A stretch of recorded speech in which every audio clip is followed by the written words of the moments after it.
Hola queridos amigos y hermanos, les saludo desde Presbiterianismo Confesional. En este día tenemos una entrevista sobre la salmodia exclusiva. Bueno, como dice la preguntita un poco más abajo, ¿por qué debemos cantar únicamente salmos? Bueno, y para esto tenemos a un hermano invitado que su nombre es Alejandro González Viveros, que se va a encargar de responder a varias preguntas que tenemos preparadas para que, bueno, podamos dialogar y para que ustedes también puedan comprender mucho más esta postura sobre la salmodia exclusiva. Y si quieren hacer preguntas, queridos hermanos, también las pueden dejar allí en los comentarios para después al final hablar sobre estos temas, ¿ok? Así que, queridos hermanos, voy a conectar al hermano Alejandro para que podamos darle pie a esta entrevista, queridos hermanos.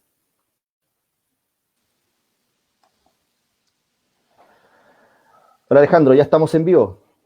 Hola, ¿qué tal, hermano? Hola a Hola todos. hermano. Mira, vamos a esperar un pequeño momento para que los hermanos se conecten y podamos dar pie a esta entrevista. Sí, ¿Qué te parece?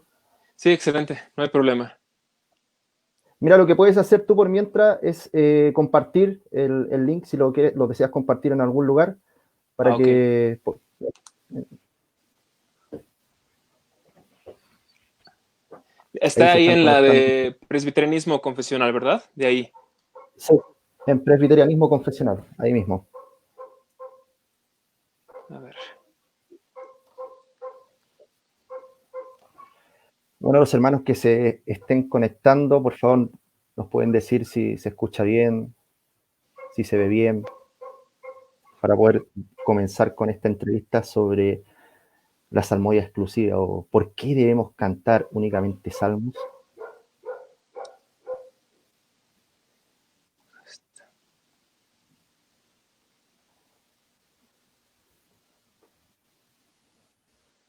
Ya está. Ya está compartido. Ya. Bueno, ahí se han estado conectando algunos hermanos, así que antes de comenzar, me gustaría invitarte a que nos lleves en una breve oración para poder comenzar, hermano. Sí, no hay ningún problema. Vamos a orar. Amén. Señor, te damos muchas gracias que nos has permitido estar acá y tener esta entrevista, que nos has permitido eh, reunirnos. Te pedimos porque todo este momento que transcurra de aquí en adelante en esta entrevista, Señor, tú nos bendigas, tú Amén. uses lo que digamos, las ideas que expongamos, que tú lo uses, Señor, para hablar a los corazones de aquellos que estén escuchando en este momento y a los corazones de aquellos que vayan a escucharlo más adelante, Señor. Te pedimos porque Amén. tú uses a estas herramientas viles que somos nosotros, tanto mi hermano como yo, que aquí Amén. estamos delante de muchas personas que nos verán. Y Señor, te rogamos porque tú nos uses, que nos uses y que tu iglesia sea poco a poco cada vez más renovada para hacer las cosas a la manera tuya, a la manera que Amén. nos revelas en tu palabra. Te rogamos por Amén. estas cosas, Señor, porque me des sabiduría, entendimiento, claridad, sencillez al responder las preguntas que mi hermano Pablo ha preparado. Te rogamos que no hable solamente ideas mías, que sean las ideas de tu palabra y Amén. que por favor tú obres. Te rogamos por estas cosas, Señor, en Cristo Jesús. Amén. Amén. Bueno, hermanos, para comenzar, me gustaría que te pudieras presentar para aquellos hermanos que a lo mejor no te conocen. Sí. Bueno, pues yo soy Alejandro González. ¿Qué más, te gustaría que diga, mi hermano? O sea, dónde te congregas, Todo lo que algo pueda. de tu familia, lo que puedas. Ok, bueno, yo soy Alejandro González, vivo en la Ciudad de México, obviamente pues en México, el país también. Um, yo tengo una licenciatura en teología. La verdad es que considero que con la licenciatura apenas sé lo básico. O sea, yo tengo la licenciatura y no creo que que sea la gran cosa, la verdad. Apenas sé lo que siento que cualquier cristiano debería saber. Um, Tengo una familia, es decir, tengo a mi esposa, que se llama Nayeli, y a mi pequeña niña de 4 años, se llama Jocabed. Es el mismo nombre de la madre de Moisés, significa Jehová es glorioso. Estoy muy orgulloso de que ese sea su nombre porque me gusta mucho. ¿Qué Amén. más? He escrito algunas cosas.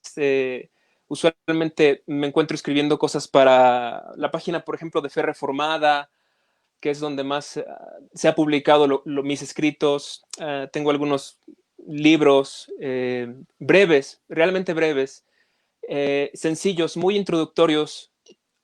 Siento que mi llamado no es tanto a la academia y las cosas complicadas y los altos vuelos teológicos, que la verdad es que eso me gusta mucho, pero recurrentemente me encuentro rodeado de gente que necesita algo menos sofisticado que una exposición magistral y Mm, teológica profunda, amén. súper técnica. Entonces, siento que mi llamado es mucho hacia escribir de una forma sencilla, exponer de una forma sencilla, tratar de evitar hasta donde sea posible palabras complicadas o un lenguaje Mm, sofisticado, tratar de hablarle a la gente y no solo hablar a la academia.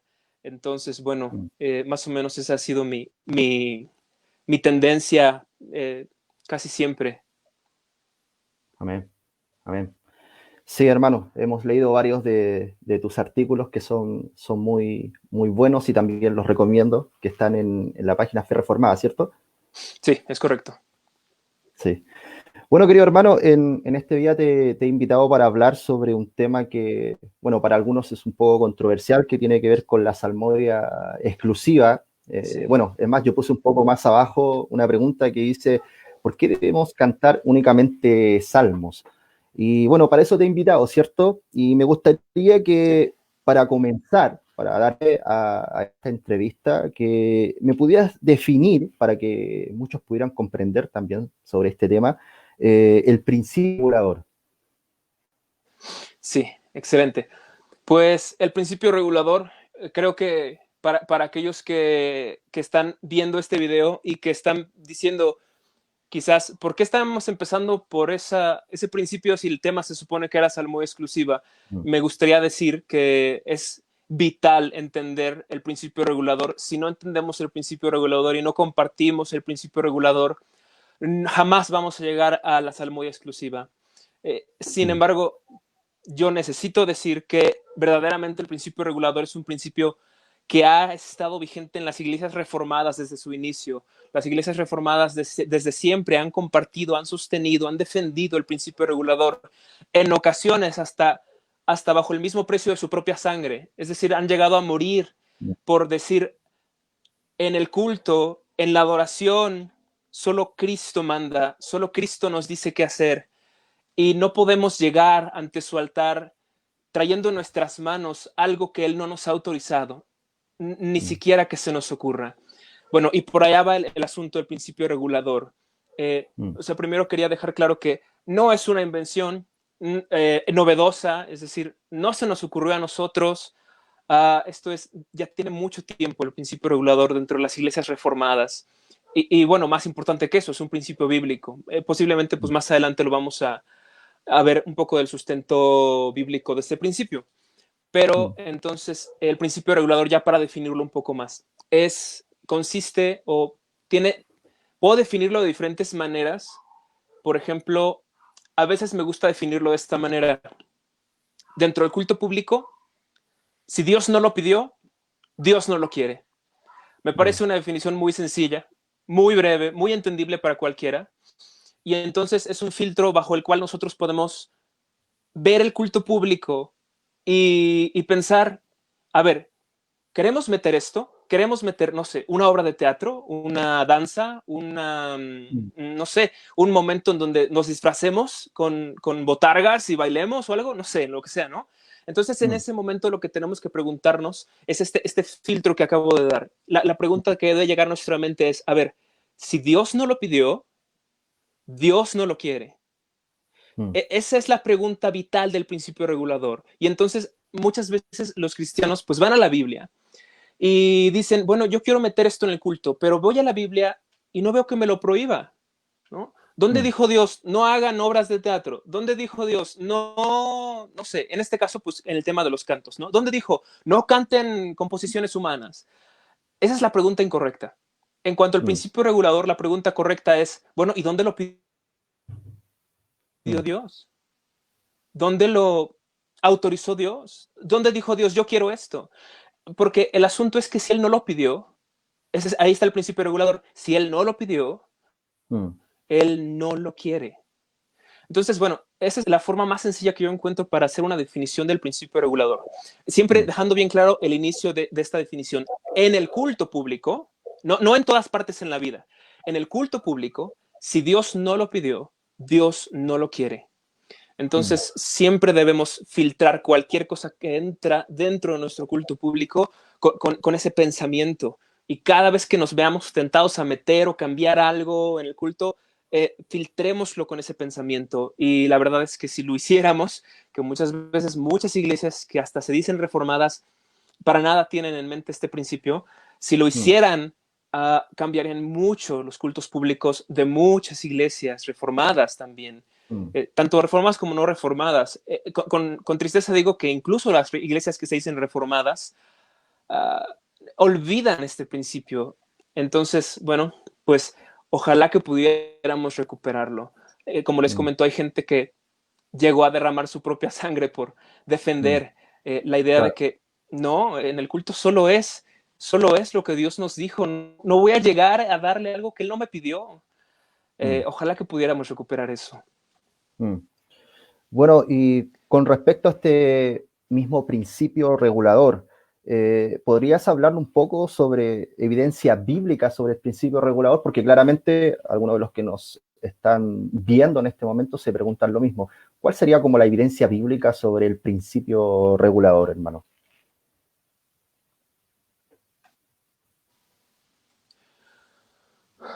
Ok, evidencia bíblica del principio regulador.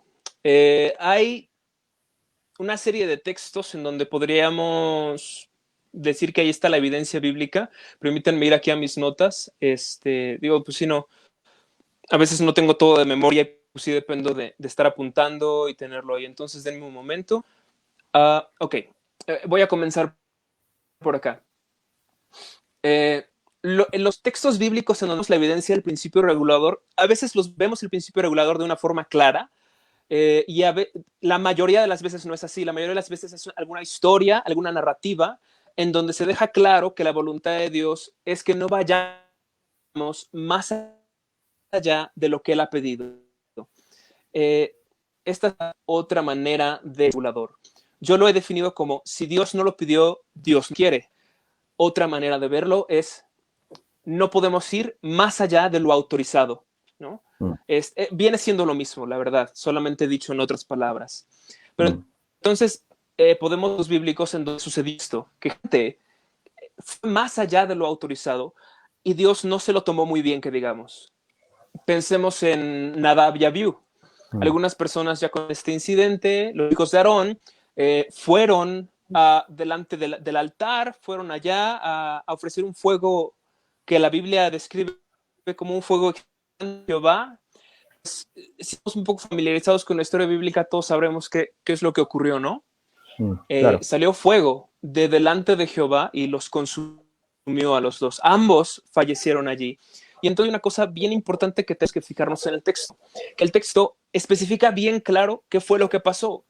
El texto allá en Levítico 10, versículos 1 y 2, especialmente allá en el 2, es donde dice, fuego extraño que Él nunca les mandó. ¿Quién es ese Él? Obviamente es Dios. Entonces, la Biblia dice, ese fuego extraño tiene una cualidad muy particular, la cualidad que Dios lo prohibió. Y eso es bien importante. La cualidad que tiene ese fuego extraño es que Dios no lo mandó.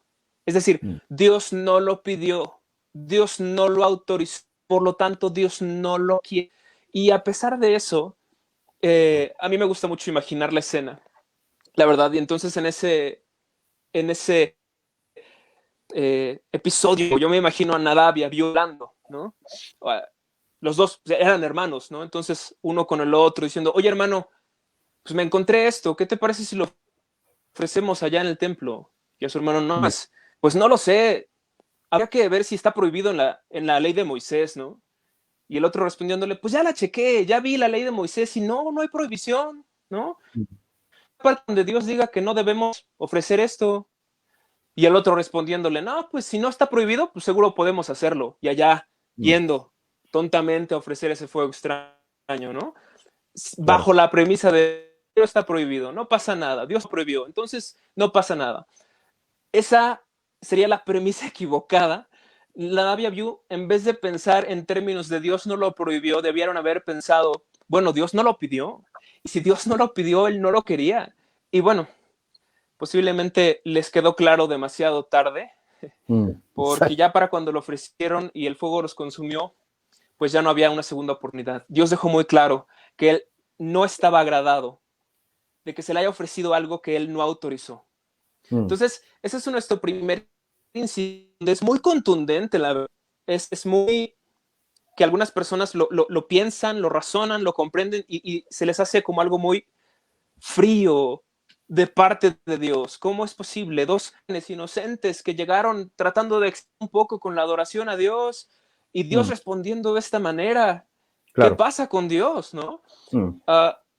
Y sin embargo, en este punto es en donde yo siempre quiero enfatizar esto. Dios es un Dios paciente. Dios muchas veces hacemos cosas que ameritarían nuestra destrucción. Él nos tiene paciencia.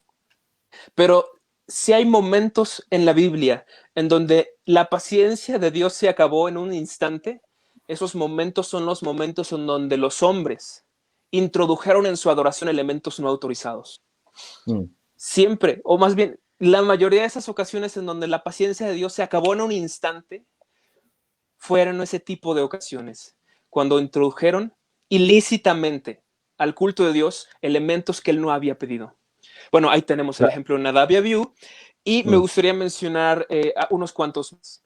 Por ejemplo, David y su intento por transportar el arca hacia Jerusalén, al lugar donde se supone que el arca debía quedar ya montada y establecida. Pero pues para entender bien ese incidente, hay que entender un incidente que pasó antes en el primer intento de transportar el arca.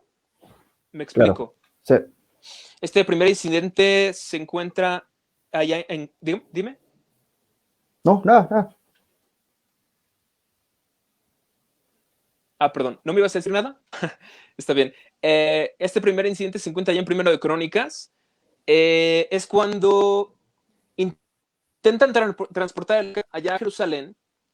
Y entonces los líderes de Israel, pues yo me los imagino, la verdad, no lo narra la Biblia así con todo detalle. Lo que hicieron en esta ocasión fue portar el arca cargándola en una carreta tirada por bueyes.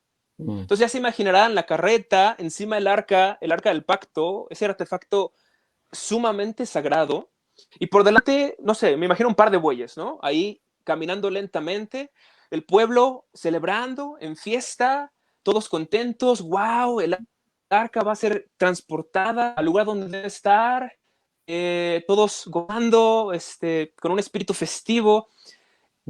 Y yo me imagino a los líderes de Israel, antes de eso, dialogando, ¿no? Y preguntándose, ¿cómo vamos a transportar el arca? ¿Cómo vamos a llevar el arca allá a Jerusalén? Y alguien interrumpiendo y diciendo, bueno, pues Dios nos pidió que atravesásemos unas varas por los dos lados del arca, por unas aros que tiene en sus esquinas, y que los levitas se la cargaran a los hombros, a transportar otro líder de Israel cortándolo, ¿no? Un momento. Pero no seamos legalistas, por favor. Sí, digo, Dios dijo que fuera así, pero a ver, ¿dónde dijo exclusivamente así? ¿Verdad que no uso la palabra exclusivamente? Digo, me lo explicando, ¿no? ¿Verdad que dijo exclusivamente por medio de las varas? Entonces, pues, él no prohibió, jamás dijo, no hay un versículo acá en la ley de Moisés donde diga, no se transportará en una carreta tirada por bueyes. Y como no está prohibido, pues ya me los imagino allá, ¿no? Pues seguramente está permitido. No tenía ni la menor idea, ¿no?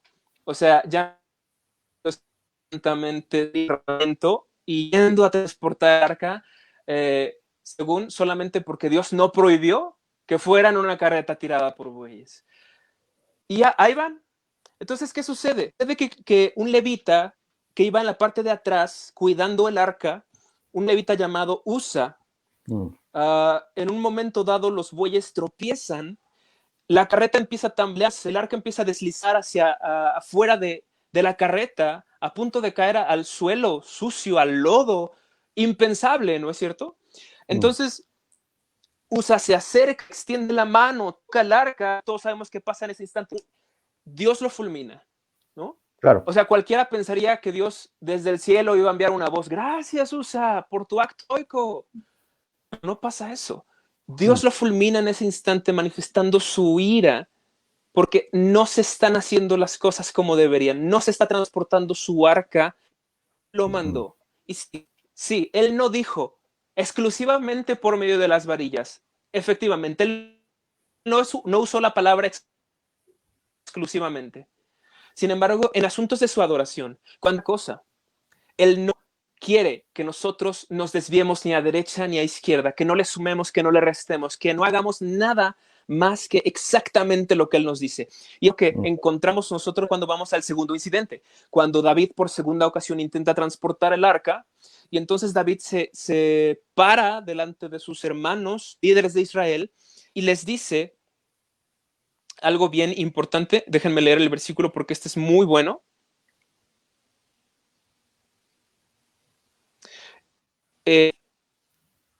Con sus hermanos y les dice que por no haberlo hecho así vosotros la primera vez, Jehová nuestro Dios nos quebrantó por cuanto no le buscamos según su ordenanza. Ahora, ¿a qué se refiere David? Él dice, por no haberlo hecho así la primera vez. Ese así, ¿a qué se refiere?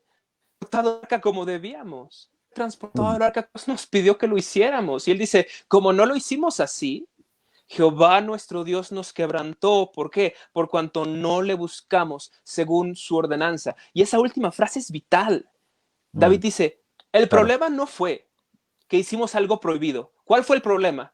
Que no le buscamos según su... Él ordenó algo y nosotros, no importa, vamos a ser creativos. Vamos a meterle de nuestra cosecha. Se me ocurre una carreta, se me ocurren unos bueyes. Ándale, vamos a transportar el arca así.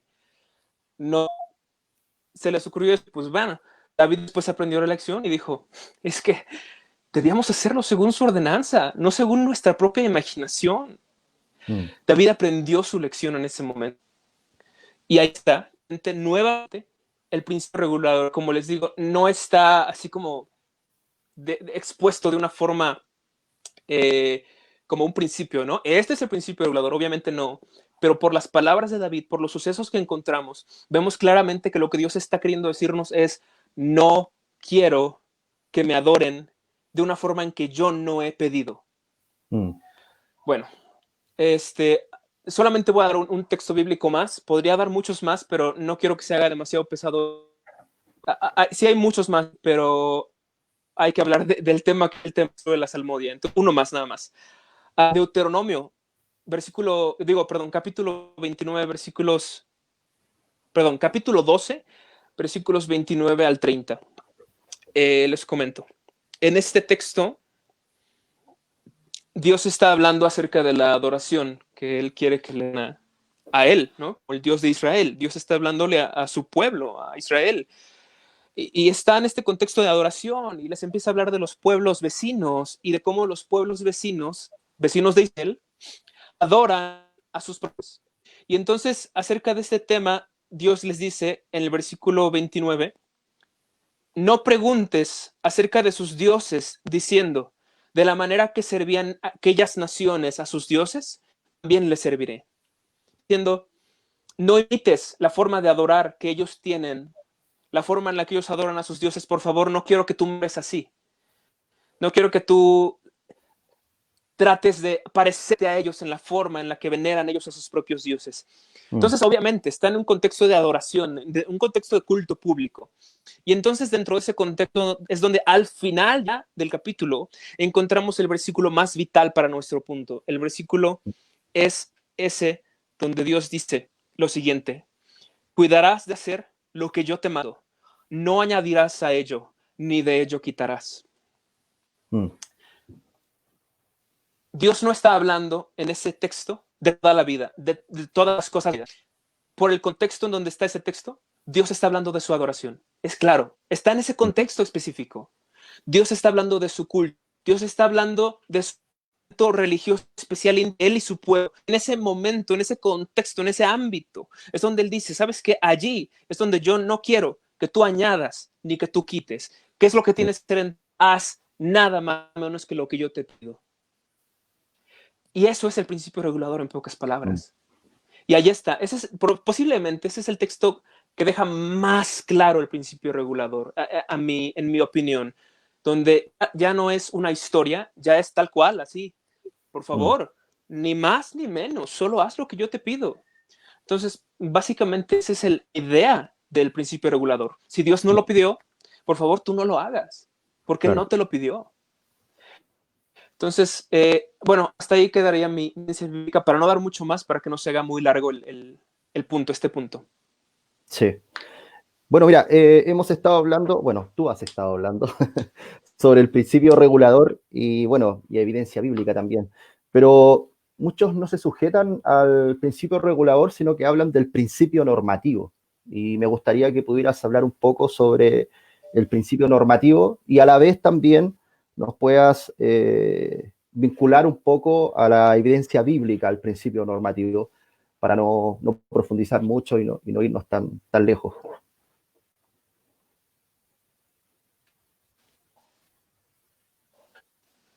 A ver, perdón, hermano, porque se corta un poco, entonces déjame repetirte lo que creo que me preguntaste y ya me dices si fue eso. Es definir el principio normativo y proveer un poco de la evidencia bíblica, ¿correcto?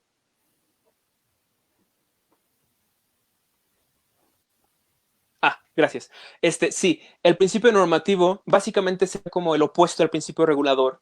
En el Mm. principio regulador, como les he comentado, la forma más sencilla que yo encuentro para definirlo es, si Dios no lo pidió, Dios no lo quiere. En el Mm. principio normativo es exactamente lo contrario. Es, si Dios no lo prohibió, entonces Él lo permite. ¿Me explico? Entonces, quien más bien, básicamente, el mundo cristiano piensa en el culto en términos del principio normativo. Piensa, bueno, si Dios no lo prohibió, pues podemos, ¿no? O Mm. sea, Él no me prohibió bailar, entonces, pues me lo permite, ¿no? Él no Mm. me prohibió hacer obras de teatro, entonces me lo permite. ¿Me explico? Entonces, el principio Claro. normativo es exactamente lo contrario. Mientras que el regulador te dice, detente hasta donde llegue la autorización de Dios, el normativo te dice, detente hasta donde encuentres una... Entonces es mucho más amplio. Pero en cuanto al fundamento bíblico del principio normativo, posiblemente pueda haber fundamento bíblico si queremos pensarlo fuera del culto. Porque si queremos pensar dentro del culto, no veo ningún fundamento bíblico para el principio normativo. Porque seamos francos, el principio regulador en la posición es el que rige sobre el tiempo del culto público. Mm. Sin embargo, de nuevo, en la posición reformada, el principio regulador no está sobre toda la vida, no está sobre cada día, cada momento, cada aspecto. No es así, solo funciona en el culto. ¿Por qué? Me explico. Porque, por ejemplo, si funcionase en mi vida cotidiana, entonces hagan de cuenta que pues yo en la mañana me levanto y digo, bueno, voy a lavarme los dientes, por decir algo, ¿no? Pero digo, no, porque no me pidió que me lave los dientes. Y si no me lo pidió, él no lo quiere. O sea, no puedo vivir bajo el principio regulador en la cotidianidad de mi vida, porque Claro. habría un millón de cosas que yo tendría que dejar de hacer pensando que están prohibidas, ¿no?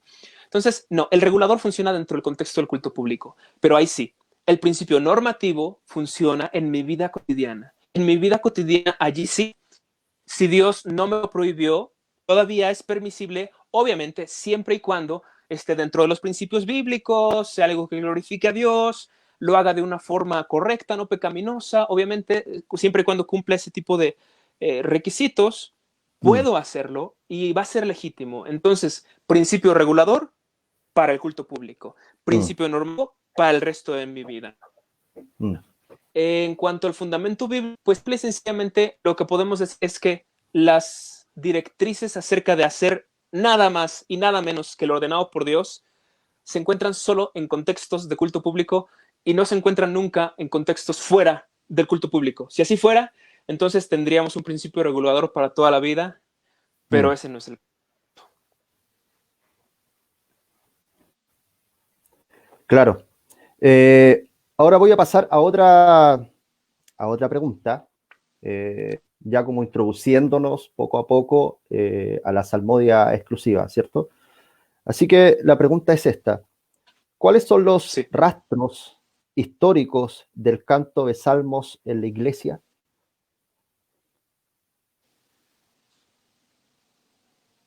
Perdón, ¿cuáles son los qué? Los rastros históricos del canto de salmos en la iglesia. Los rastros históricos del canto de salmos en la iglesia. Excelente. Ok. Este punto es muy, muy amplio. Me gustaría estar hablando una hora sobre ese punto nada más, pero a ver, voy a tratar de hacerlo breve. Bueno, voy a usar un poco del libro que estoy escribiendo, donde hay algunas citas, porque me gustaría citar a algunos autores. Historiador.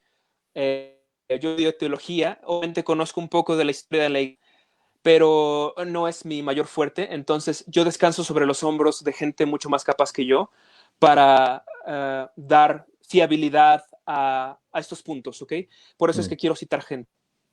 Entonces, en este caso, por ejemplo, un teólogo llamado Harper, J. Harper, o J. Harper, si quieren decirlo en inglés, en un libro llamado The Psalter in the Early Church, tiene esta frase que me encanta. Dice, aquellos que conten por el uso exclusivo del salterio de las escrituras en la alabanza formal a Dios, encontrarán en la historia de la iglesia primitiva una señal de confirmación de su posición. Eso me encanta. O sea, este hermano está diciendo, si tú luchas por la salmodia exclusiva y tú vas a la iglesia primitiva, lo que te vas a encontrar allá es que la historia de la iglesia primitiva te va a confirmar tu posición, ¿no? Te va a reafirmar que verdaderamente debes ser salmodia exclusiva. O sea, eso es lo que se está diciendo este hermano. Hay por lo menos un lapso de 300 años en donde no hay registro de otros cantos que se hayan dado dentro del culto público. Ahora, debemos ser bien objetivos. Hay otros cantos, sí hay otros cantos, pero el asunto es este. Quizá esos otros cantos no se cantaron dentro del contexto del tiempo de la adoración formal, del culto público. Y si no se cantaron allí, entonces no tenemos ninguna objeción en contra de la salmodia exclusiva, porque como les he dicho, el principio regulador funciona solo dentro del culto. Fuera del culto, sí podemos cantar cualquier otra cosa. Entonces, si fuera del culto cantó alguna composición, no hay mayor problema. El asunto es que no hay evidencia de que se haya cantado dentro del culto algo que no fueran salmos. No hay evidencia de eso. Hay inclusive en hay unos textos en las epístolas paulinas que pareciesen ser evidencias, pero en realidad no son evidencias ni conclusivas ni contundentes, y ahorita pues más adelante cuando llegamos a esa pregunta lo vamos a explicar a mayor detalle. Hay una carta escrita en una fecha muy, muy temprana, en el año 102 después de Cristo, y en esta carta es una carta que Plinio el Joven escribe a Trajano, ¿no? Contándole sobre los cristianos. Y en esta carta entra en latín, pues tenemos obviamente pues, su traducción, y hay una parte en donde Plinio el Joven pues está contándole a Trajano y le dice lo siguiente. Aquí tengo la porción de la carta y dice esto. que los cristianos tienen el hábito de juntarse un día acordado a la semana, antes de que haya luz, cuando cantan en versos alternados un himno a Cristo como Dios. Los detractores de la salmodia exclusiva dicen, ¡ajá! Allí está la evidencia contundente de que cantaban algo que no eran salmos. ¿Por qué? ¿Qué es lo que ellos dicen? Pues ellos dicen, ahí está, Plinio el Joven nos está diciendo que ellos pronunciaban la palabra Cristo. Y si pronunciaban la palabra Cristo, pues no pudo haber sido en un salmo, ¿no? Porque los no dicen esa palabra, ¿no? Entonces dicen, ahí está, evidencia contundente. Se cantaban en esos cultos otra cosa, que no eran salmos. Y además, allá la carta dice himno, ¿no? Cantaban un himno. Entonces, un himno no es un salmo, así que ahí está la evidencia contundente. Bueno, realmente esto no es ninguna evidencia, para ser sinceros, por dos razones. Primero, la palabra canta en versos alternados un himno, en latín viene en una sola palabra, que es carmenque. Y carmenque bien pudiera ser un himno de composición humana, bien pudiera ser un salmo, simple y sencillamente nos habla de una canción. No nos remite, esta canción fue compuesta por hombres o si fue compuesta por quien sea. De hecho, estamos hablando de Plinio, el joven, que no era cristiano. Él muy posiblemente no estaba muy interesado en enterarse muy bien de si los cantos eran de inspiración divina o de composición humana. Él solo dijo, bueno, pues cantan algo, ¿no? O sea, están cantando. Y él de alguna forma se enteró que ese canto iba dirigido a Cristo. ¿Por qué? Bueno, nuestros detractores insisten en decir, bueno, allá la epístola de Plinio está diciendo que anunciaban la palabra Cristo. Eso no es necesariamente cierto. Por ejemplo, si yo digo que le canto a mi esposa como una musa, eso no significa que yo en mi canción utilice la palabra esposa. Cuando digo a mi esposa, estoy solamente refiriéndome a quién estoy dirigiendo ese canto, ¿no es cierto? Entonces, cuando Plinio el Joven dice que ellos, los cristianos, cantan himnos a Cristo, eso no significa que ellos pronunciaran la palabra Cristo. Eso solo significa que ellos dirigían sus cantos a Cristo.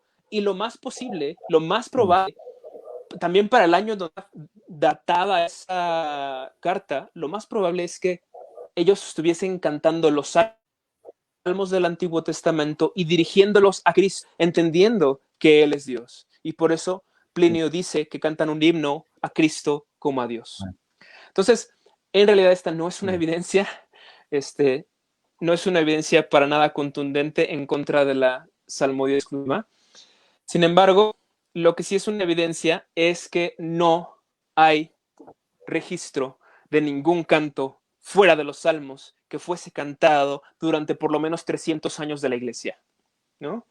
No hay evidencia. Pero de lo que sí hay evidencia es de aquellos que empezaron a introducir cantos que no eran salmos. Y esto es sumamente importante y esto es significativo porque incluso nuestros detractores reconocen esto. Las primeras personas en introducir cantos, voy a utilizar esta expresión, extrasalmódicos, o sea, fuera del libro. Las primeras personas en decir esos cantos fueron los primeros herejes del cristianismo. Y ese es un hecho innegable, un hecho que incluso nuestros detractores reconocen. ¿Quiénes? Bueno, por ejemplo, Bardaisan, también conocido como Bardesano, Bardesan o Bardesanes, se le dice de diferentes maneras, sospechoso de herejía desde el siglo. Bueno, se sabe que él poseía 150 años bíblicos. Es significativo que, bueno, él, siendo un hereje, fue uno de los primeros en tratar de introducir cantos no bíblicos al tiempo del culto. ¿Qué más? Bueno, Agustín nos habla también algo súper importante de donatistas. Agustín, bueno, es un poquito más tardío, el año 430 después de Cristo. Agustín nos habla de los donatistas y esto está en su epístola 55. Y esto es lo que dice Agustín. Los donatistas nos acusan de que en la iglesia salmodiamos con sobriedad los divinos de los profetas, inflaman su embriaguez al son de los salmos compuestos por el ingenio humano. Y entonces Agustín está haciendo una comparación y está diciendo, miren esos donatistas, ¿qué es lo que dicen de nosotros? ¿Qué nos critican? Pues nos critican que estamos salmodiando, que estamos obviamente cantando los divinos cánticos de los profetas. ¿Cuáles eran esos? Bueno, pues los salmos. ¿Y qué dice Agustín acerca de ellos? Que ellos, por su lado, inflaman su embriaguez, muy explícito Agustín, al son de los salmos compuestos por el ingenio humano. O sea, canciones compuestas por meros hombres, no dadas por el Espíritu Santo a la iglesia. Salmos compuestos por el ingenio humano. Entonces, bueno, desde esa época bien temprana vemos ahí a este eje que compone cantos para introducir al culto. Vemos a los donatistas que también abandonan los salmos y componen sus propios cantos, pero posiblemente la evidencia más clara es la de Arrio. Arrio, de hecho, uno de los primeros herejes Claro. y más conocidos de la antigüedad, tiene una frase bien importante, o más bien él dijo, déjenme hacer las canciones del pueblo y no me importará quién haga sus leyes. Arrio sabía bien, si yo compongo cantos con mis, aunque ustedes hagan, mi causa va a ser imparable. Arrio sabía el poder de la música y el poder que la música tiene para transportar ideas a otras personas. Y él dijo, ustedes sigan haciendo leyes, mientras yo voy a componer mis canciones, voy a hacer que todo el mundo las cante y van a ver cómo va a progresar mi causa. Y efectivamente, la causa de Arrio progresó muchísimo. Hubo mucha pelea con el arrianismo. Entonces, ¿por qué? Pues porque él, como uno de los primeros herejes, se puso a poner otras canciones pueblo de Dios, canciones no bíblicas. Y esto parece haber sido una práctica estándar entre los movimientos heréticos. Componer nuevas canciones e introducirlas al pueblo de Dios, no conformándose con el himnario de Dios dado en el libro de los Salmos. Entonces, bueno, vamos a dejar ahí. En cuanto a la iglesia primitiva, hay mucha más evidencia que yo quisiera contar, pero bueno, vamos a continuar porque no nos vamos a tardar mucho. Vamos a ir un poco más adelante. Me gustaría quedarme un poco en el tiempo exacto de la Reforma Protestante, pero voy a brincarme eso porque de verdad si no nos vamos a tardar mucho. Voy a ir directamente hacia el tiempo post-Reforma, un poquito más adelante de la Reforma. Solamente antes de pasar allá quiero citar algo de Juan Calvino que es sumamente relevante para esta discusión. Primero, Isabel Sherman, una persona sumamente preparada, tiene un libro en donde, no es cierto, perdón, me estoy equivocando, aquí es Miller Patrick, y él tiene un libro llamado Four Centuries of Scottish Psalmody, que es 4 siglos de salmodia escocesa, y en este libro él dice esta frase que me encanta, acerca de Calvino y de Knox y del tiempo de la Reforma Protestante. Observen qué dice. Calvino llegó en 1536 y por su poderosa mente y espíritu resoluto se convirtió en el principal arquitecto de la Iglesia reformada. Sus ideas llegaron a la mente de Knox, quien, entre otros, abrazó la opinión de que nada, excepto lo bíblico, debería usarse en la acción pública. Esto significó que de golpe la Iglesia reformada se liberó de toda himnos latinos, el uso de la inodia en general y adoptó los salmos del Antiguo Testamento como el único medio de alabanza de la iglesia. Esto no lo digo yo, esto no lo inventé yo, esto no lo descubrí yo, esto está aquí en esta cita de este libro de este hermano llamado Miller Patrick. Entonces, bueno, ustedes pueden consultarlo después. Les comento, este libro se llama Four Centuries of Scottish Psalmody. Está en la página 9 del libro, si alguien quiere consultar. Bueno, pero como ya más específicamente, las palabras del renovador francés, ginebrino, como quieran verlo, Calvino, ¿qué es lo que Calvino pensó? ¿Qué es lo que Calvino dijo? Bueno, Calvino dijo lo siguiente en el prólogo, en la introducción del Salterio metrificado que fue publicado en 1543. Estas son las palabras de Calvino en cuanto al Salterio y los Salmos. Y él dice esto. ¿Qué se ha de hacer? Pues tener canciones no solamente honestas, sino también santas, las cuales sean como aguijones para incitarnos a orar y alabar a Dios, a meditar en sus obras a fin de amarlo, temerlo, honrarlo y glorificarlo. Mas esto que dice Agustín es cierto, que nadie puede cantar nada digno de Dios, sino lo que ha recibido de él. Por lo cual, cuando hayamos andado por todas partes buscando aquí y allá, no encontraremos mejores canciones ni más apropiadas que los salmos de David, los cuales el Espíritu Santo le dictó e hizo, y por consiguiente, cuando los cantamos, estamos seguros que Dios nos pone en la boca las palabras, como si Él mismo cantase en nosotros para exaltar su gloria. Esas son las palabras de Calvino con respecto a los salmos. O sea, la verdad es que Calvino me encanta cómo se expresa cuando se inspira. Le está diciendo, esto es lo que el Espíritu Santo nos dejó, los salmos de David, y cuando los cantamos, es como si Dios cantase por medio de nuestra... No jamás expresó de esa manera de ninguna otra porción de las Escrituras, ni de tampoco, obviamente, cantos compuestos por el ingenio humano. No hubo una opinión así de ningún reformador, bueno, menos de Vino, en cuanto a ese punto. Bueno, pero vamos un poco más adelante, ya a lo que sucedió tiempo después de la vida de Calvino, del ministerio de Calvino en Ginebra, porque debemos ser bien sinceros, en Ginebra no se cantaron siempre solo salmos. En Ginebra hubo ocasiones en donde se cantaron los 10 mandamientos, donde se cantó el cántico de Simeón, donde se cantaron otras acciones de la Biblia. Ahora, simple y sencillamente, este hecho no demuestra la hipnodia general. ¿Qué es la hipnodia? Es la idea de que pues, podemos componer nuestros himnos y cantarlos a Dios. ¿Qué es lo que hizo Calvino? Si bien él no cantó exclusivamente salmos, lo que sí es que cantó exclusivamente la Biblia. Entonces, bueno, lo que tenemos en Calvino es escritura exclusiva. Si no salmodia exclusiva, escritura exclusiva. Ahí sí. Sin embargo, a pesar de este hecho, debemos nosotros entender que no siempre la práctica en Ginebra refleja fielmente la convicción personal de Calvino. ¿Por qué? Por ejemplo, en Ginebra no celebraba la comunión, la Santa Cena cada domingo. Y sin embargo, Calvino creía que esto debía hacerse así. Entonces, lo que sucedió en la práctica en las iglesias en Ginebra no nos certifica bien cuál era la convicción personal de Calvino. Yo opino que la forma más concreta de saber cuál era la convicción personal de Calvino, pues es leyendo directamente a Calvino. Y como hemos visto, él está diciendo esto, ¿saben? No hay manera más sublime de adorar a Dios que los salmos de David. Entonces, allí está su postura personal, a pesar de la práctica que tuvieron las iglesias en Ginebra.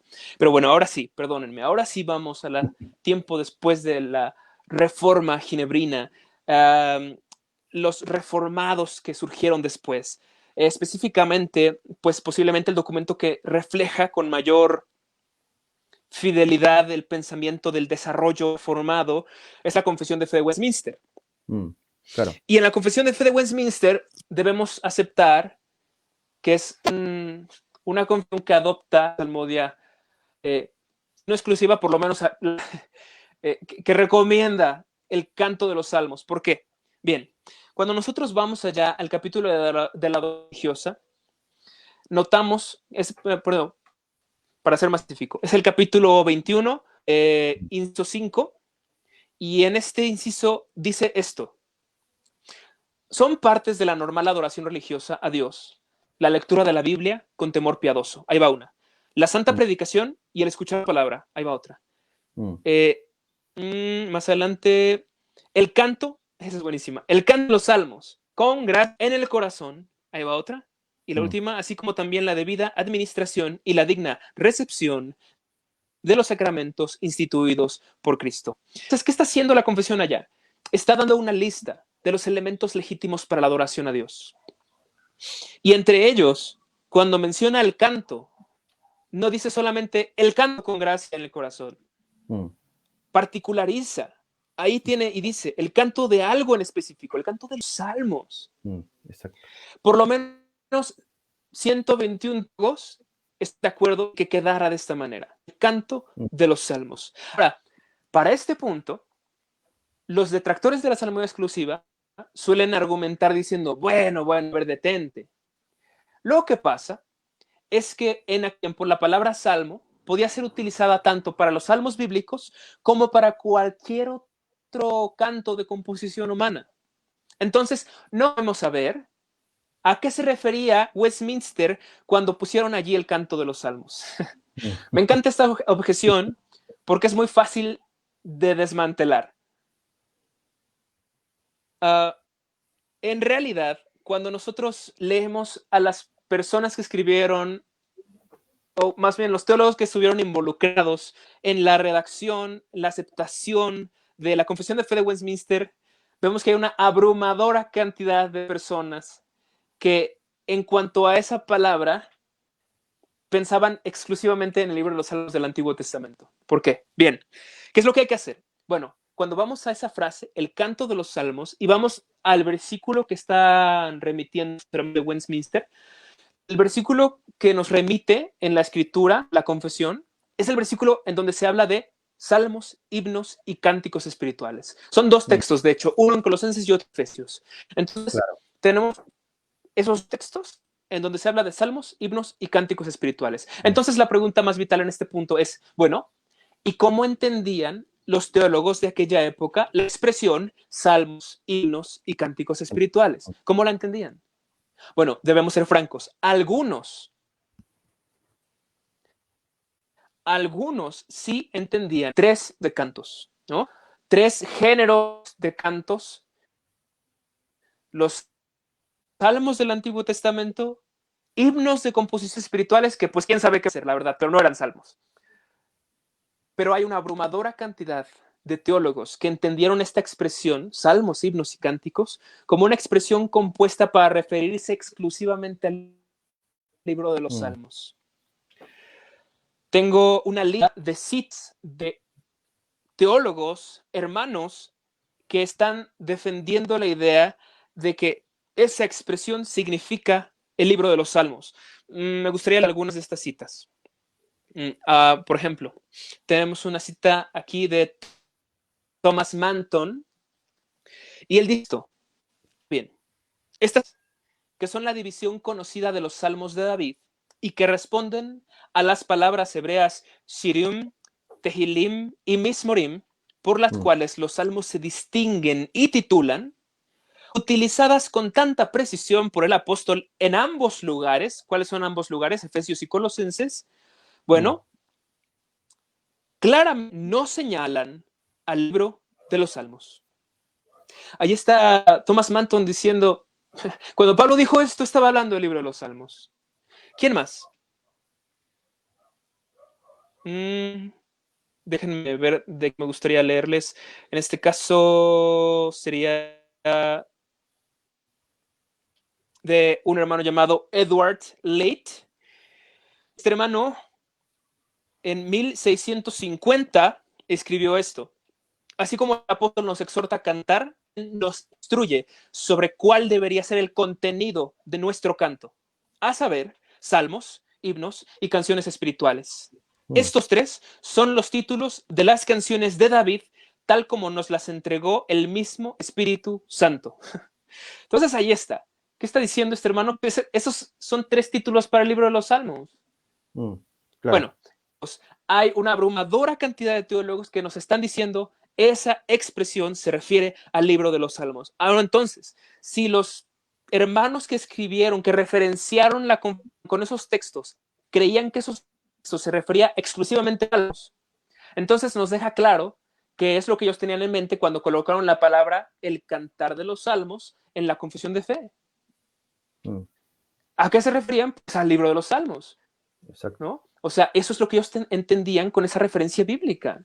Entonces, es claro que la confesión de fe de Westminster nos está hablando, bueno, digo, para ser como justos con todo, ok, no dice el canto exclusivo de los salmos, está bien, pero por lo menos la confesión estipula el canto de los salmos. Pero hay más evidencia. El sencillo hecho de que después de que se redactó la confesión de fe de Westminster, se aceptó, se promovió la metrificación de los 150 salmos para ser cantados en todas las iglesias reformadas que se suscribiesen a los estándares de Westminster. y no se promovió que se metrificase ninguna otra parte de la Biblia ni ningún otro canto. Lo que nuestros hermanos de Westminster nos dieron fue el compendio de los 150 salmos para que cantemos. Entonces, por lógica, es lo que podemos entender. Bueno, ellos estaban pensando, cantemos los salmos, cantemos solo los Claro. salmos. Y bien, pues eso fue lo que se estuvo cantando durante un tiempo. Y acá tengo una cita que me gusta mucho de un hermano llamado Donald MacDonald. Y escribe algo que me gusta mucho, que me conmueve un poco. Él dice esto: las iglesias reformadas en Escocia usaban los salmos como el método exclusivo de alabanza, y eso fue acompañado por mucha prosperidad espiritual para nuestra nación. Existe una conexión innegable entre la prosperidad espiritual y la nacional, y tal vez la falta de esta última en la actualidad tiene que ver con nuestro caso en la búsqueda sincera de la gloria de Dios en Escocia. Mm. Este hermano está diciendo, antes así era, antes el método de alabanza eran los salmos exclusivamente en nuestras iglesias, que recordemos, las iglesias presbiterianas empezaron en Escocia. Mm. Antes adoraban nuestras iglesias. ¿Qué pasó? Se olvidó. Mm. Dejaron nuestras iglesias esta práctica. Y no sé si él va muy lejos, pero él dice, esa práctica de la salmo exclusiva iba acompañada con mucha prosperidad espiritual Mm. para la nación. Amén. Prosperidad que ya no goza esa nación para el momento en el que Donald MacDonald escribe eso. Bueno, entonces, esto es un recorrido súper rápido. Yo Mm. quisiera mencionar Claro. mil cosas más, pero pues el tema de hoy no es el salmodia en la historia, sino en general. Pero bueno, esa sería mi respuesta a los rastros históricos de la salmodia. Sí, hermano. Bueno, te agradezco, pero mucho que te des el tiempo para responder esto. Me gustaría pasar a algunas pequeñas objeciones porque también no tenemos como todo el tiempo para responder, pero hay una objeción con respecto a Pablo y Silas, que allí en Hechos 16:25, cuando dice que ellos oraban y cantaban himnos. ¿Eran cantos no inspirados lo que cantaba Pablo y Silas?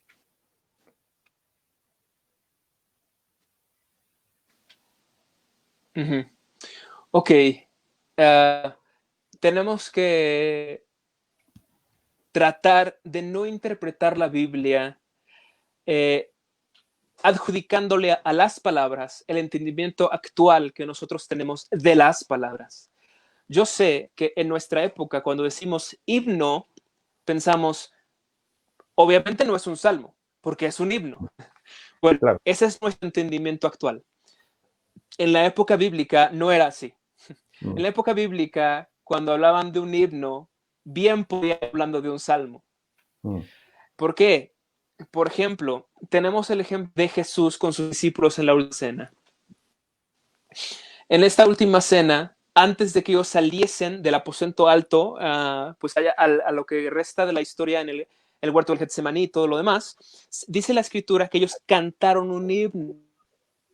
Ahora, la historia, la tradición oral, la cultura judía nos enseña que lo que los judíos cantaban ordinariamente en el tiempo de la Pascua era uno de los salmos del Gilel, que Mm. van del 113 al 118, o sea, podía haber sido cualquier salmo del 118.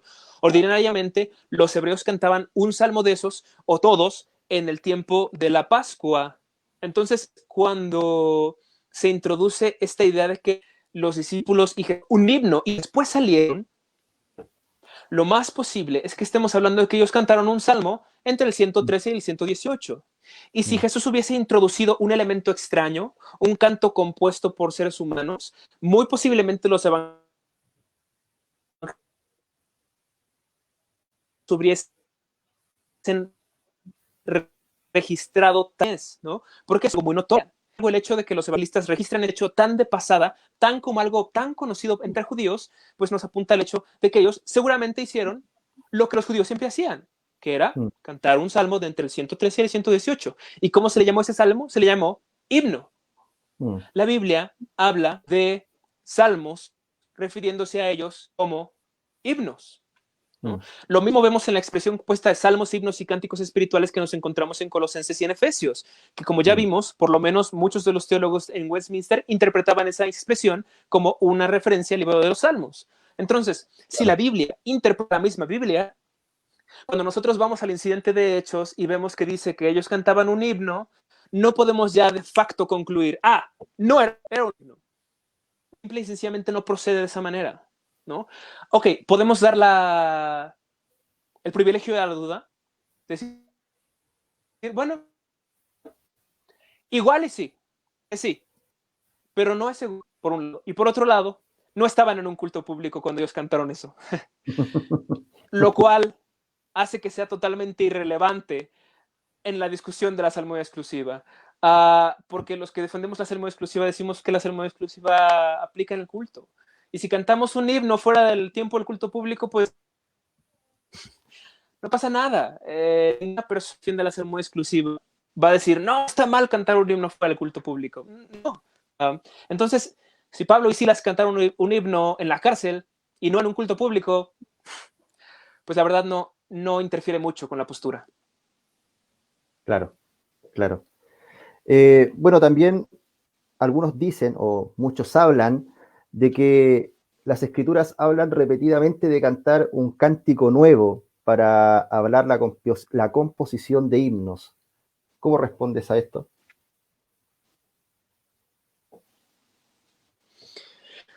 Ok, esta es una de mis favoritas. Esta es una de las respuestas que más me gusta dar porque es muy compleja, pero muy, muy, muy bonita. Se me hace una respuesta muy bonita eh, porque nos hace entender que los salmos son tan complejos y bellos. Permítanme ir aquí a mis notas. Bueno, lo primero que hay que hacer con respecto a la expresión cántico nuevo es notar, permítanme bajarme aquí el brillo, que creo que es muy brillante. Bueno, creo que sí está bien. Lo primero que hay que hacer es notar que la expresión cántico nuevo no significa compónganme canciones para cantar en mi culto público. No significa esto. Sabemos que no significa esto. Bueno, tengo por lo menos dos razones muy contundentes. Razón número uno, no es lo que significó originalmente.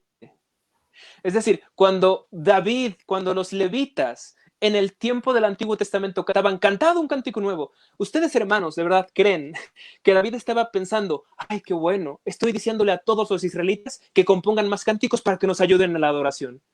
O sea, hermanos, ¿creen que eso significó? ¿Alguien piensa que eso es lo que alguien tuvo en mente cuando escuchó cantado un cántico? Yo creo que la más contundente tenemos registro en el Antiguo Testamento que alguien haya tomado esas palabras en ese sentido y que haya compuesto una canción nueva y se le haya presentado a David diciendo, aquí está, tú me pediste un cántico nuevo, aquí te lo traje. O sea, nunca sucedió tal cosa. Nadie entendió esas palabras de esa manera. Y si no significó eso originalmente, pues no puede significar eso para nuestro tiempo, por lógica interpretativa hermenéutica. Si no significó eso en su tiempo original, para sus oyentes originales, no significa eso para nosotros. Claro, Ahora, esa es la primera razón por la cual no significa compónganme canciones nuevas para cantar en mi culto. Segunda razón por la cual no significa eso, y es bien simple, que la Biblia dice cantad un cántico nuevo, no componed un canto nuevo. Ahora, nuestros detractores dicen, bueno, pero se infiere por lógica que si nos manda a cantar el cántico, pues primero tenemos que componerlo. Pero no necesariamente, hermano. No necesariamente. Porque si Dios hubiera dicho, obedeced un nuevo mandamiento, alguien hubiese pensado, eso significa que Dios está pidiendo que primero intentemos el mandamiento para luego obedecernos. O sea, ¿de verdad hubiera pensado eso? Nadie hubiera pensado eso. ¿Qué es lo que hubiéramos pensado? Pues hubiéramos pensado, tenemos que esperar a que Dios nos dé ese nuevo mandamiento para luego poder obedecerlo, ¿sí o no? O sea, entonces, si Él nos dijo, cantado un cántico nuevo, no implica necesariamente que Dios nos esté mandando a componer. Lo mm, que implica solo es no cantarlo. Ahora, exacto. si no implica que debemos componerlo y que debemos cantarlo, bueno, ¿cuál es ese cántico nuevo? ¿No? Vemos que en el Antiguo Testamento lo entienden como una composición, o por lo menos una invitación de Dios a cantar ese cántico. Entonces, ¿qué es ese cántico? Hemos demostrado lo que no es, pero ¿qué sí es? Ok, para entender qué sí es, tenemos que analizar lo que el Antiguo y Nuevo Testamento, el uso que el Antiguo y Nuevo Testamento hacen de la palabra nuevo. Cuando nosotros analizamos cómo la Biblia usa la palabra nuevo, nos vamos a dar cuenta de dos cosas. Número uno, las cosas nuevas en la Biblia no son nuevas en el sentido de que jamás, de que hayan sido recientemente inventadas por el hombre. Más bien son nuevas en el sentido de que son renovadas o restauradas. Esa es la primera cosa que nos vamos a notar cuando analicemos el uso de la palabra nuevo. Segunda cosa que vamos a notar, que las cosas nuevas en la Biblia nunca son renovadas por seres humanos. Siempre deben su novedad y restauración a la obra por poder del Evangelio. Siempre. Pero, a ver, permítanme contar un poco más cómo encontramos esto en la Biblia. Por ejemplo, la Biblia nos habla de repente de que somos nuevas criaturas, ¿no? En Cristo, soy nueva criatura. Ahora, ahí encontramos el primer punto que yo les decía. Cuando la Biblia nos habla de algo nuevo, no nos está hablando de algo que recientemente ha sido inventado, sino que ha sido renovado. Cuando nos habla de una nueva criatura, yo puedo decirles, hermanos, yo soy una nueva criatura en Cristo, pero eso no significa que mató al Alejandro anterior y Alejandro, ya soy otra cosa, ya soy otro ser, ¿no? No, hermanos, yo soy yo mismo, sigo siendo Alejandro, solamente he sido renovado por el Evangelio, por el poder de Dios, pero en cuanto a mi esencia, en cuanto al contenido del ser Alejandro, de la personalidad de Alejandro, yo sigo siendo Alejandro, no soy otra, solamente he sido renovado. Allí un poco de ese principio de cuando nos habla de cosas que permanecen en su esencia, en su contenido, siendo las mismas, pero renovadas en algún otro sentido. ¿Qué más? Por ejemplo, cuando la Biblia nos habla de cielos nuevos y tierra nueva. Esto no significa que Dios va a tomar los cielos y tierra actuales, los va a tirar a la basura, va a crear unos nunca antes existentes. Eso no significa. Lo que significa es que va a renovar estos cielos y esta tierra. Va a quitar, depurar todo pecaminoso. La Biblia dice como va a ser todo pasado por fuego, y el fuego, ¿cuál es su función? Pues es depurar. Entonces, ¿qué va a hacer? ¿Qué va a pasar con los cielos y esa tierra? No tirados a la basura y Dios va a inventar otros. No, van a ser renovados. ¿Qué más? El nuevo pacto. Y yo sé que en este punto mis hermanos bautistas no van a estar de acuerdo, pero el nuevo pacto es el mismo en su contenido, el mismo en su esencia, pero renovado. Entonces, ahí tenemos, siempre, no, bueno, si no siempre, por lo menos muchas veces, el uso de la palabra nuevo en la Biblia nos habla de algo que en su contenido y en su esencia permanece siendo lo mismo, pero que es renovado en otro sentido. Ahora, para esto, me gustaría enfatizar el segundo punto. Las cosas nuevas en la Biblia son renovadas y deben su novedad no a la creatividad o a la inventiva del hombre, sino al poder del Evangelio, al poder de Dios por medio del Evangelio. ¿Cómo es esto? Bueno, cuando nosotros vamos, por ejemplo, al libro de Apocalipsis, notamos que Juan, que es el que escribió el libro de Apocalipsis, él habla de un montón de cosas, hablando de ellas como nuevas. Tenemos, por ejemplo, obviamente, pues el cielo y tierra nuevo. Tenemos el asunto de un nuevo nombre, tenemos el asunto de un cántico nuevo, tenemos el asunto de un montón de cosas, vaya, que son nombradas como nuevas. Y notamos nuevamente esto, que estas cosas no son de reciente invención, sino que son cosas que ya tienen tiempo con nosotros, pero que van a ser renovadas. Pero notamos una cosa más, y esta cosa es súper importante, que el hombre renueva. El hombre no las inventa. Al contrario, es debido al pecaminoso toque del hombre que Dios tiene que intervenir, renovar esas cosas. Entonces, las cosas nuevas en la Biblia tienen esas dos características. Son las mismas en su esencia, pero renovadas en otro sentido. Y en segundo lugar, renovadas no por el hombre, sino por Dios. Ahora, si nosotros tenemos eso en mente y tratamos de interpretar el término cántico nuevo bajo esa perspectiva, nos vamos a dar cuenta de esas dos mismas cosas en cuanto al cántico nuevo. El cántico nuevo no necesita ser nuevo en cuanto a su contenido. No necesita ser un canto de reciente invención. No necesita ser un canto que inventemos nosotros, porque como ya dije, las cosas nuevas son renovadas por Dios, no por nosotros. Entonces, Claro. ok, todo esto suena muy bien en la teoría, pero ¿cómo se aplica en la práctica? Bueno, esta práctica significa esto. Ustedes solamente imagínense un judío de primer siglo cantando el Salmo 2 a la luz del Evangelio. Hermanos, ¿sí o no? Para la mente de un judío de primer siglo, a la luz del Evangelio, a la luz de la obra de Cristo, cantaría el Salmo 2 y ¿a poco no sería un cántico nuevo para él? El mismo en su esencia, ¿pero qué? Renovado por el poder de Dios y por el Evangelio. Renovado no por el hombre, renovado por Dios.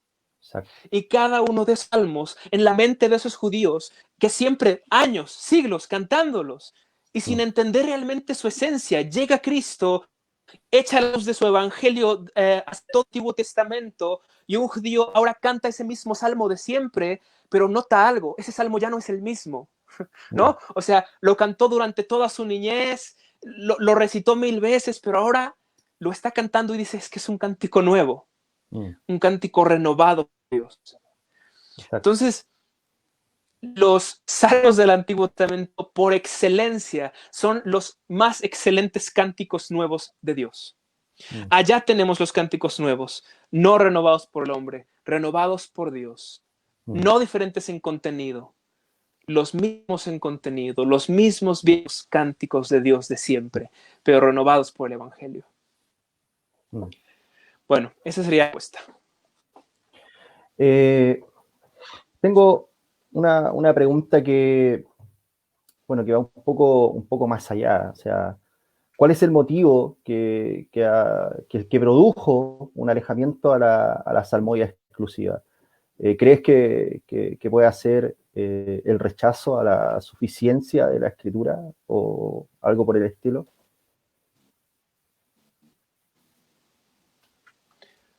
Ok, ¿qué provocó un alejamiento de la salmodia exclusiva en las iglesias reformadas, verdad? ¿Esa fue la pregunta? Sí. Excelente. Pues, en parte, el trabajo de un pensamiento bastante dispensacionalista, el trabajo de hermanos que pensaron que los salmos del Antiguo Testamento no eran adecuados para la iglesia cristiana, como Isaac Watts, que él no le parecía que, por ejemplo, los salmos imprecatorios eran adecuados para la iglesia de nuestro tiempo, le parecían como un hijo de Marción, le parecía parte de otra de extraña, posiblemente, digo, no todos los detalles, pero sé que a él no le parecían. Él entonces se puso a componer cantos diferentes a los salmos y se puso a introducirlos a la iglesia y desgraciadamente era muy buen compositor. Es decir, sus melodías eran buenas, eran pegajosas, eran populares. Entonces, fácilmente sus cantos fueron reproducidos. A esto lo sumamos pues el pragmatismo. Muchos de los salmos son largos, hay que aceptarlo. Las iglesias quizá a veces podían decir, bueno, es cansado cantar todo un salmo, ¿por qué no mejor tomamos uno de esos cantos tan hermosos que nuestro hermano Isaac Watts está componiendo y lo metemos al culto? Claro. En gran parte el pragmatismo, eso en cuanto a las primeras iglesias. Ahora, si hablamos de Latinoamérica, lo que debemos aceptar es que nunca ha habido salmodia exclusiva en Latinoamérica. Más bien lo que sucedió en Latinoamérica es que cuando el presbiterianismo llegó, cuando la fe reformada llegó ya diluida, llegó ya mezclada con otras cosas. Entonces, de hecho, aquí no nos llegó bien. Los misioneros reformados se enfocaron mucho en hacer hospitales, en hacer escuelas, en números, y no venían quizás tan preparados en doctrina, y más que nada en la doctrina ortodoxa de las iglesias reformadas originales. Así que de entrada ni siquiera trajeron la salmodia exclusiva cuando llegaron los misioneros presbiterianos. Así que en Latinoamérica ni siquiera ha habido un abandono de esto, porque nunca ha habido esto. Exacto. Sí, bueno, y también vemos la respuesta que tiene la mayor parte de la iglesia aquí en Latinoamérica, o sea, el rechazo a lo que es la salmodia exclusiva, porque claramente para ellos es algo nuevo, pero si estudiamos un poco más de historia, podemos ver que no es algo nuevo, sino que algo que la iglesia profesaba. Y lo interesante es que cuando la iglesia más utilizó el canto de los salmos, la iglesia más prosperaba, la iglesia extendía mucho más el reino. Es muy interesante aquello.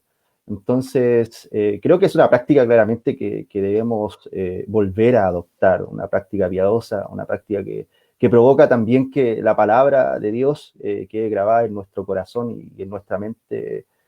Y eso es precioso, eso es hermoso, y claramente para la gloria de Dios, ¿cierto?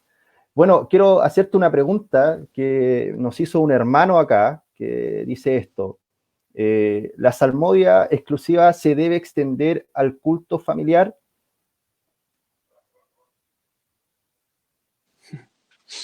Ok, la salmodia exclusiva no, pero sí la salmodia inclusiva. Dentro del culto familiar, considero que es vital que podamos cantar salmos, pero aceptémoslo, no es el culto. Y esto también por motivos de no demeritar el culto público. Hermanos, el culto público es un motivo que no tiene repetición en otro lugar o momento de nuestra vida. El culto público es único. El culto público no tiene compasión. El culto público es un momento diferente a todos los demás momentos de nuestra vida. Así que si nos encontramos en un culto familiar, no nos encontramos en el culto público, nos encontramos en un culto familiar.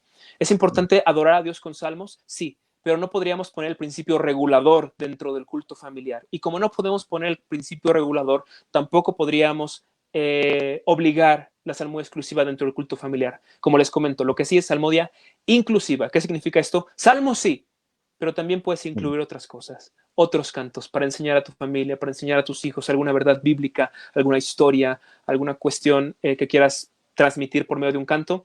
Adelante, pero que también no se descuiden los salmos, que también allí estén introducidos los salmos, aunque no sea exclusivamente. Claro. Mira, acá tengo otra pregunta de otro hermano que dice esto. Dice, tengo una duda. El hermano se llama Eric. Si solamente se debe cantar salmos, ¿qué pasa con todos los cantantes de música cristiana modernos? Hoy en día la mayoría de las iglesias cristianas no practican la salmodia.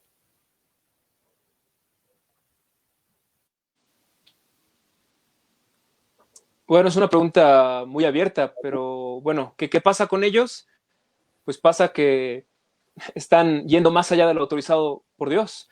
En términos bíblicos, eso es ofrecer fuego extraño. Es lo que hicieron Nadab y Abiú, fuego que él no les mandó.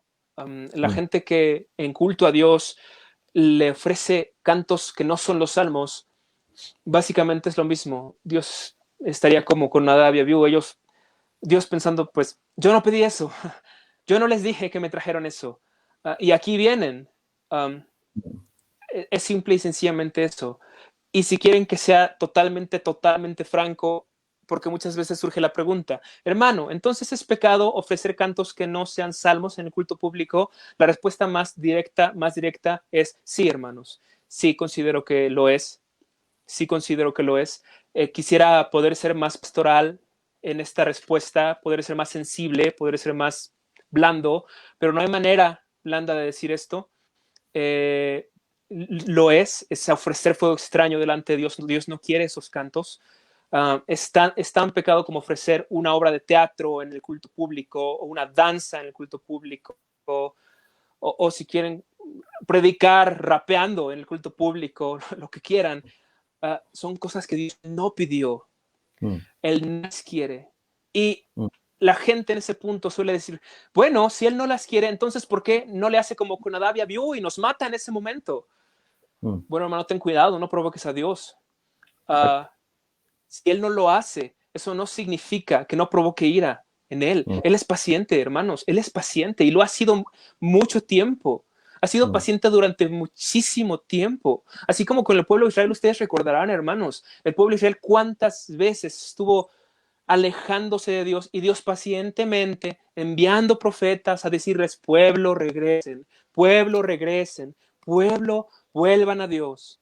¿Y mm, cuánto tiempo Dios estuvo aguantándolos y aguantándolos? Y Él debía haberlos destruido desde la primera ocasión en donde el pueblo idoló a otros dioses.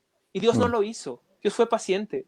¿Eso significó, acaso, que Dios no estaba siendo desagradado? No, significó solo que Dios estaba siendo paciente y que Dios estaba dándoles más oportunidades para mm, regresar. Dios actualmente no consume a aquellos que ofrecen fuego extraño delante de Él, pero eso no significa que su ira no esté siendo provocada. Eso no significa que Él no esté como llamándonos y diciéndonos, regresen, regresen, mm, no vengan delante de mi altar con sus manos llenas de cosas que yo no pedí. mm, Entonces, esa sería mi respuesta. mm. Mira, hay un hermano que se llama Mario Talavera. Esto ya lo explicaste hace un momento atrás, pero para no dejarlo con la pregunta, sería bueno que se lo respondieras de una forma breve. Él dice esto: hola, bendiciones. Yo soy un joven pentecostal clásico. Soy defensor de la liturgia tradicional dentro del movimiento pentecostal, es decir, solo escucho salmos, himnos y cantos congregacionales. Les pregunto a ustedes, hermanos, ¿cómo interpretan Efesios 5:19? Ok, es el texto que habla de salmos, himnos y cánticos espirituales. Es un texto que tiene vamos a decirlo así, un texto hermano, un texto muy parecido en Colosenses. Uh, esta expresión, salmos, himnos y cánticos, es una expresión compuesta del apóstol para referirse al libro de los salmos. Ahora, ¿cómo sabemos nosotros esto? En el mismo libro de los salmos, o bueno, mejor vamos a empezar por acá. En la época en la que el apóstol Pablo está escribiendo y las personas a las que el apóstol Pablo les está escribiendo son cristianos griegos, no son cristianos hebreos y por lo tanto no leen la Biblia muy posiblemente en hebreo, sino en su versión griega que se le llama Septuaginta, a la versión del Antiguo Testamento en griego. ¿Ok? Entonces, Claro. estos hermanos de Éfeso, estos hermanos de Colosas, están leyendo los salmos en griego. Y ellos sacan los salmos y ellos saben que los salmos en griego, para hablar de ellos mismos, se dicen a sí mismos salmos, himnos y Mm, cánticos. Entonces, los hermanos de Efesios y los hermanos de Colosas están pensando en los términos salmos, himnos y cánticos, y ellos saben una cosa: esa es la manera en la que los salmos hablan de sí mismos. Si nosotros vamos al Salmo 75 en la Septuaginta, nosotros vamos a notar que en el título del Salmo, en el mismo título, ya está la expresión salmos, himnos y cánticos, justo en ese orden. mm, Los creyentes de aquel tiempo, de aquellas iglesias, sabían estas cosas. Entonces ellos estaban familiarizados. Salmos, himnos y cánticos. Es el libro de los salmos, ¿no? Y entonces cuando el apóstol Pablo pues, les dice en Colosenses y en Efesios esa expresión, pues todos los receptores originales fácilmente comprendían. Pues Pablo nos está hablando del libro de los salmos. Ahora siempre surge la objeción de ¿y por qué entonces Pablo utilizó tres palabras? ¿Por qué no utilizar solamente una? ¿Por qué no decir solamente, bueno, salmos y ya? ¿No? Hermanos, porque en la forma de hablar de los hebreos es muy común usar varias palabras para referirse a una misma realidad. Es decir, mm, por ejemplo, muchas veces la Biblia habla de pecados, transgresiones e iniquidades. Ahora díganme, hermanos, cuando la Biblia usa estas tres palabras así en un mismo versículo, ¿está hablando de tres cosas? Está hablando de lo mismo, o sea, romper la ley de Dios, pecar, pero usan tres palabras para referirse a eso. claro. Lo mismo sucede muchas veces cuando hablan de la Biblia, mandamientos, estatutos y decretos. Está hablando de la Biblia, ¿no? Mm, Entonces, esta es una forma bien común de los hebreos para expresar una misma realidad utilizan varias palabras. Así que cuando el apóstol habla de salmos, himnos y cánticos espirituales, pues no nos debería extrañar para nada que él esté refiriéndose a una misma sola realidad. ¿Cuál? El libro de los salmos. Así lo entendieron sus receptores originales, así deberíamos entenderlo nosotros. El apóstol se está refiriendo al libro de los salmos. Exacto. Bueno, hermanos, yo creo que ya estamos bien, muy bien con el tiempo. Hasta ahora no nos han hecho otra pregunta los hermanos. Así que antes de terminar, me gustaría que hablaras un poco del libro que estás escribiendo, un poco del mismo tema, ¿cierto? Sobre el canto de los salmos. Así que pudieras hablar un poco del tema del libro que estás escribiendo para después despedirnos de los hermanos que nos han estado acompañando. Claro. Quiero ver si puedo mostrar la portada. Siempre el ¿Ok? impacto gráfico es útil. Entonces, ahí voy. Aquí lo tengo en mi tableta, a ver si se logra ver. Cánticos de adoración es el título, y el título en pequeñas, que debemos cantar en el culto público. Este libro, pues ya tengo un tiempo escribiéndolo. El libro básicamente defiende el punto de que los únicos cantos legítimos en el tiempo del culto público son los salmos. También, por ejemplo, si ustedes tienen más dudas con respecto al asunto del principio regulador, allá se cuenta mucho más extensamente el asunto del principio regulador, se habla de los detalles de su regulación. En el libro también estoy hablando un poco más de los asuntos históricos. Aquí hemos hablado un poco de eso, pero hay muchas cosas que me he quedado sin mencionar que sí están en el libro, incluyendo pues las citas de los libros que he citado. Allá están. Si alguien se queda con la duda de dónde, en qué libro estaba eso, bueno, si ustedes obtienen el libro, allá van a poder verlo. También en el libro se abordan muchísimas más objeciones, se abordan muchísimos más textos bíblicos. Por ejemplo, todavía existen varias objeciones, me gustaría mencionarlas, aunque no podamos darles respuesta aquí, solamente para que a todos se queden con ganas de comprar el libro y obtener la respuesta ya. Claro. Por ejemplo, otras objeciones que se han levantado y que se responden en el libro. El asunto de que se han cantado, o los santos, tanto del Antiguo Testamento como del Nuevo Testamento, cantaron otros cantos a Dios, cantos que no eran salmos, y Dios los recibió gratamente. Por ejemplo, el cántico de Moisés, el cántico de Ana, el cántico de Débora, el cántico de María, el cántico de Simeón, el cántico de los ángeles cuando están cantando frente a los pastores, cuando el Salvador nace. O sea, verdaderamente hay muchos cánticos que no fueron salmos y que se entonaron a Dios y que Dios recibió. ¿Cómo es que podemos seguir siendo salmo exclusiva con esas evidencias? Bueno, ya está la respuesta. También tenemos otro asunto. En las epístolas del Nuevo Testamento hay muchas secciones de las epístolas que en los comentarios bíblicos, en muchos comentarios bíblicos, se cree que son secciones de cánticos primitivos de la iglesia cristiana. Por ejemplo, esa porción de no estimando el ser igual a Dios como cosa que aferrarse, sino despojándose de sí mismo y haciéndose, toda esa porción se cree, por ejemplo, que fue un cántico primitivo de la iglesia cristiana. Ahora, así como esa, hay un montón de pequeñas porciones en las epístolas que se tiene esa teoría, que posiblemente fueron cánticos primitivos. Ahora, ¿cómo podemos seguir siendo salmodia exclusiva con eso? Bueno, también eso está, la respuesta está en el libro. ¿Qué otra cosa? Apocalipsis. En Apocalipsis los santos cantan otros cantos que no son salmos. Y allí sí estamos en un contexto del culto público. Los santos en Apocalipsis sí se encuentran en una adoración formal a Dios y cantan cantos que no son salmos. ¿Qué hacemos con eso? ¿Cómo seguimos siendo salmo exclusiva ante eso? Bueno, la respuesta también está allá en el libro. Y esa es una de las respuestas que más me gustan, es padrísima. ¿Qué más? Creo que por lo pronto es todo lo que se me ocurre en cuanto a las objeciones, en las objeciones que tienen que ver con textos bíblicos. Hay otras objeciones que no tienen que ver directamente con textos bíblicos, que bueno, también se responden allá.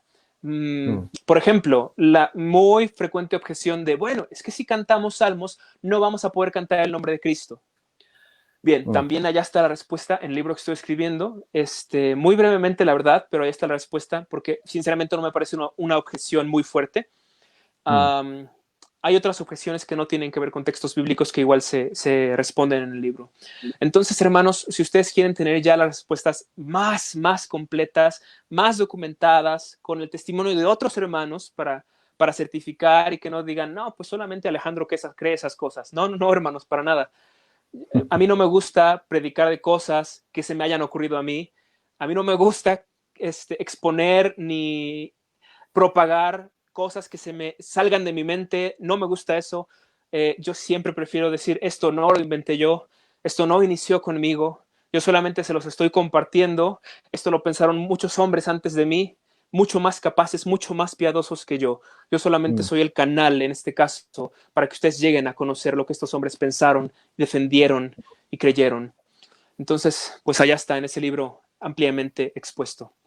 Entonces, sí. el libro va a ser publicado con publicaciones DORT. No sé, no tenemos fecha todavía, así como no les podría decir dentro de un año o algo así, o menos de un año. Todavía está en proceso de revisión por varios hermanos que lo están checando en diferentes Mm. procesos. Entonces, no sé cuándo vaya a estar ya a la venta, pero les aseguro que no va a faltar mucho, ya casi está. Y vamos a venderlo tanto en forma digital como en formato físico. Excelente. Bueno, hermano, pero muchas gracias por esta entrevista. Y como también tú decías, para aquellos que quieren conocer mucho más sobre la salmodia exclusiva, hay algunos artículos que están en Fe Reformada, creo, y también en Presbiterianismo Confesional, que también es un WordPress que nosotros tenemos, ¿no? Y también hemos subido muchos artículos sobre la salmodia exclusiva, así que para aquellos que están interesados pueden ir allí. Y bueno, queridos hermanos, esto ha sido todo por hoy día. Les quiero invitar para el día viernes a las 12 del día, donde también voy a hacer otra entrevista con una persona que se maneja sobre la ideología de género. Vamos a hablar sobre esos temas, de cómo se han estado introduciendo dentro de muchas instituciones también como seminarios, institutos bíblicos y otras partes, donde, bueno, este tema es muy necesario hoy en día hablarlo y para que los hermanos también puedan informarse. Y recuerden, pueden seguir Presbiterianismo Confesional, que es la página, y en YouTube Presbiteriano Confesional, queridos hermanos, como también la página Fe Reformada. Bueno, queridos hermanos, Dios les bendiga y hasta la próxima. Adiós, Alejandro. Adiós, hermanos. Dios les bendiga.